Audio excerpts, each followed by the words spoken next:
৫ August Sheikh হাসিনার পলায়নে থমকে গেছে বাংলাদেশের আওয়ামী অধ্যায়। তবে শেখ হাসিনা ক্ষমতা ছেড়ে গেলেও এদেশের মাটিতে এখনও আছে ভারতীয় গোয়েন্দা সংস্থা র। দেশে থেকেই ভারতের নানা পরিকল্পনা বাস্তবায়ন ও শেখ হাসিনাকে পুনরায় পদায়ন করার মিশনে ইতোমধ্যেই নেমে পড়েছে তারা, এমনটাই দাবি জার্মান ভিত্তিক সংবাদ মাধ্যম দ্য মিরর এশিয়ার। গেল ১ সেপ্টেম্বর সংবাদ মাধ্যমটি এ সংক্রান্ত একটি অনুসন্ধানী প্রতিবেদন প্রকাশ করেছে, যেখানে তাদের দাবি সম্প্রতি চিকেন নেক ও 7 সিস্টার্স নিয়ে বৈষম্য বিরোধী ছাত্র আন্দোলনের সমন্বয়কদের কারো কারো বক্তব্যকেও আমলে নিয়েছে বাংলাদেশে গঠিত রয়ের গোয়েন্দা উপকমিটি বাংলা মিশন। তাদের প্রত্যেকের ফেসবুক স্ট্যাটাসকে হিন্দি ও ইংরেজিতে অনুবাদ করে রয়ের প্রোটোকল ভিক্টর 2 এর টেবিলে দেয়া হয়েছে। প্রতিবেদনটির বরাতে জানা গেছে ১৬ জুলাই যখন হাসিনা সরকার শিক্ষার্থীদের উপর গুলির নির্দেশ দেয়, তখন ধীরে ধীরে পরিস্থিতি সরকারের অনুকূলে চলে আসে। পরবর্তীতে শেখ হাসিনার বিশেষ অনুরোধ ও ভারতের নিরাপত্তা উপদেষ্টার সরাসরি তদারকিতে বাংলাদেশে রয়ের প্রশিক্ষণপ্রাপ্ত ৪০০ কর্মকর্তা ঢাকায় আসেন। তাদের ভাষায় আন্দোলন কাশ্মীরি কায়দায় দমন করে তারা দিল্লি ফেরেন ২৮ জুলাই।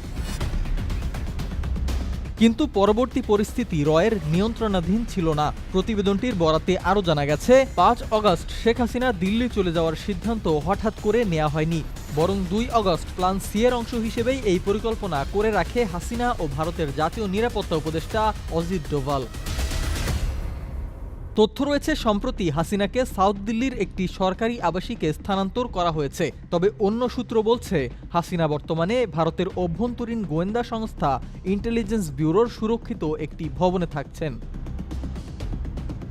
অতি সম্প্রতি ভারতের ডজনখানেক হাই প্রোফাইল মিটিং সম্পন্ন হয়েছে তার সাথে, এমনকি মনোবল ফিরিয়ে আনার জন্য হাসিনার সাথে নিয়মিত সাক্ষাৎ করছে তার কন্যা সায়মা ওয়াজেদ পুতুলও। জানা গেছে ভারত এই মুহূর্তে ২ নৌকায় পা রেখে চলতে চায়। প্রথমত, ঢাকার নতুন সরকার ও আন্দোলনকারী শিক্ষার্থীদের গতিবিধি নজরদারি করা হচ্ছে। অন্যদিকে বিএনপি ও জাতীয় পার্টির সাথে যোগাযোগ রক্ষা করার জন্য কূটনৈতিকদের নির্দেশ দেওয়া হয়েছে। পাশাপাশি প্রধানমন্ত্রীর কার্যালয়ের একটি সূত্র বলছে তারা জামায়াতে ইসলামীর সাথেও আলোচনা করতে রাজি। জানা গেছে গোয়েন্দা সংস্থা রকে আপাতত ২টি প্রজেক্ট দেওয়া হয়েছে। প্রথম প্রজেক্ট ১ সেপ্টেম্বর থেকে ৩০ নভেম্বর। এই প্রজেক্টের উদ্দেশ্য ইউনূস সরকারের উপর ভর করেছে শিবির, হেফাজত ও হিজবুত তাহরির বামপন্থীদের মাধ্যমে এই বয়ান হাজির করানো। তবে রয়ের এই মিশনে সবচেয়ে গুরুত্ব পাচ্ছে আন্দোলনকারীদের সাথে হিজবুত তাহরিরের সংশ্লিষ্টতা ও তাদের ভাবাদর্শ নিয়ে একটি ভীতির সৃষ্টি।